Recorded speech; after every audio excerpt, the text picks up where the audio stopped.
Well, thank you so much for that introduction. I have to make clear I'm the prospective candidate because once I'm the candidate, the election clock starts ticking in terms of expenses. So there's an important legal distinction there. I've spent my life as a journalist for the Times, and before that for The Economist, and before that for the BBC. I've written 5 books. I've worked at think tanks. I've given advice to governments. And all through that time, I've been trying to tell politicians what to do. And I've urged them to be tough on Russia and on China, to take human rights more seriously.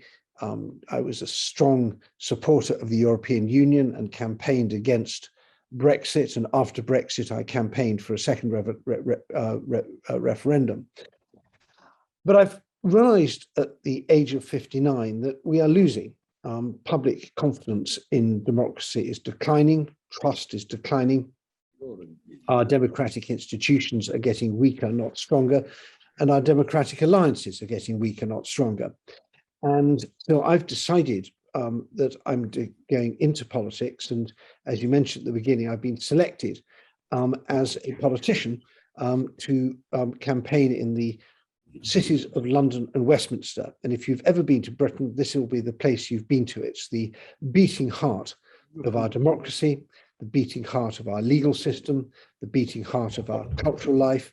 It has the best restaurants, the best hotels, the best cultural institutions. I would almost say the best universities, because I myself went to the London School of Economics. It's also the cesspit. It's where everything that's worst about Britain is happening. It's where the oligarchs come and launder their money and buy their mansions.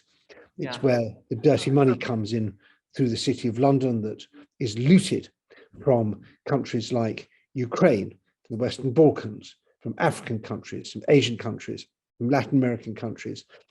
And it goes into the politics of the rich world. It buys politicians, it buys political parties, it buys media influence, it buys think tanks. And so though my campaign is quite local and I worry about noise and mess and safety and all the things that people have as their direct preoccupations, I'm also trying to heal the broader democratic corpus. I want to restore people's trust in politics and make them feel that this is not just a kind of soap opera financed by rich people as a kind of distraction from what's really going on, that it really matters. So I'm really grateful for the chance to talk to you about this, and I really look forward to your questions. I think that the fundamental point about politics is the doorstep interaction between the politician and the voter.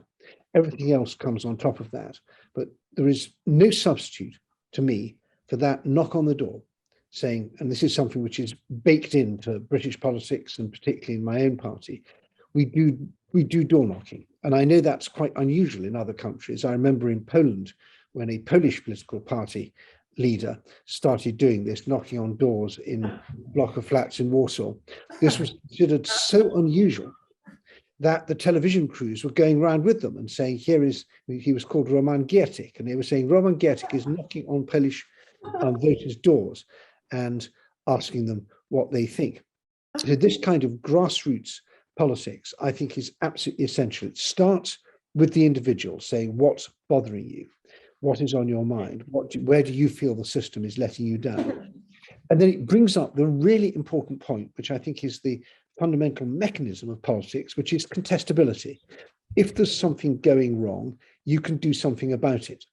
And you can do lots of things. You can write a letter to the newspaper. You can have a petition. You can appeal to your elected representatives, whether it's in local government or national government, or if we're still in the European Union, in the European Parliament. You can go to court. You can sue the government in a free country. And this is the fundamental distinction between someone like Britain or Italy or anywhere else in the free world and someone like Russia or China. You can sue the government and you may win. You may not win in the national courts, but you'll win maybe in the European court. And that's really important. The feeling people have that their grievances, that their problems are not irrelevant to the system, that they have redress. And it's the job of politicians, people like me as prospective candidates or local councillors or whatever, to take those problems and try and get solutions. We can do it by taking up an individual grievance. And more often we get people together. We say, you know what, you're not the only one.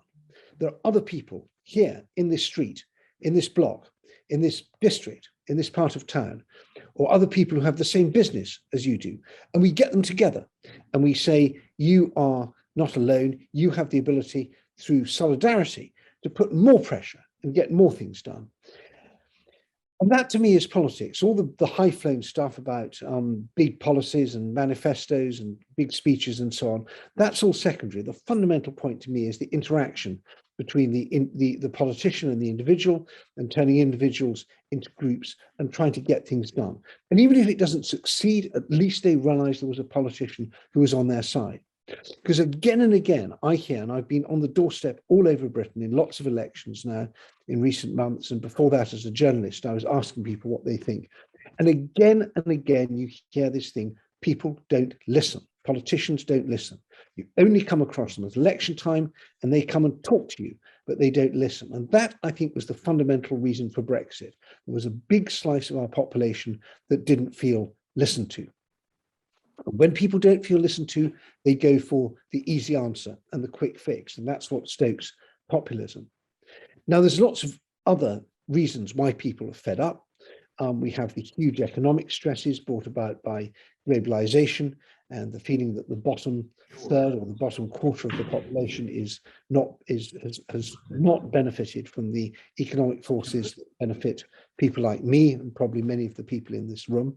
So globalization has winners and losers, and the losers have not been compensated. They've not been cushioned. And whether that's in the Rust Belt in America or declining industrial areas in Britain or in many other places in the Western world, there's real anger there. There's cultural stresses. People feel that the world is changing very fast and they're expected to do new things. Old ways of talking are not allowed. New ways of talking are mandatory. And that upsets people too. But that is our job as politicians. It's first and foremost to listen, and secondly to act. And if we do that, then we can heal our local policies, our national policies, and indeed the European policy. But my big plea to this conference is that the healing has to start at the bottom. Get out of your nice, comfortable life, go and knock on doors of poor people, of disadvantaged people, people perhaps who don't even vote very much, perhaps they don't vote at all. And listen. And the more we listen, the more we start healing the trust, the confidence, the integration of the individual with society, the more we can counter disinformation and the hybrid threats that we face from Russia and China, and the more we can start regaining a political system that accords to the ideals that we hold so dear. I'll stop there and look forward very much indeed to any questions that people may have. Thank you very much. Thank you very much, Edward. Now we have 7-8 minutes for specific questions addressed to you. Please, who wants to, please. Identify yourself so that you can. Krzysztof Mroczkowski. Hi, Edward. Wanted to ask you about, we have a crisis of the soft power of Europe, of the Western world, the Atlantic world as a whole. How did the COVID response play into that? And what do you see as a way to recuperate some of that soft power in the future in terms of COVID response and more generally the way political leaders use expertise and think about making policy choices in the future? Thank you.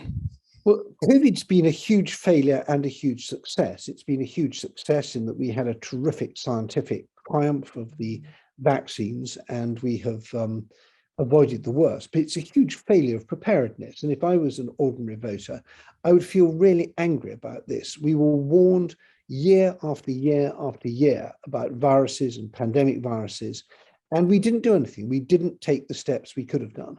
And even now, as was discussed in the previous panel, our response, the response of elites and decision makers, has been very patchy. And people are angry about that. They're angry because their livelihoods have been affected. They're angry because people have died. They're angry because of all the disruption. And the confidence in our leaders as supposedly wise and far-sighted and competent people who make difficult decisions so that we can live safe, free and prosperous lives, that's taken a hit. And it's created a sense also not just of almost betrayal, but also a sense of powerlessness. What's really going on? We don't really understand this stuff. This science is all quite complicated. People aren't telling us the truth. And that's been fertile ground for the anti-vax conspiracies, both the endogenous ones generated in our society, but also the medical conspiracy theories promoted by Russia and China. So I see COVID as a very bad moment in terms of our politics and our geopolitics and our societies and our economics, although I take my hats off to the amazing scientists who've done such a good job in such a short space of time. Thank you.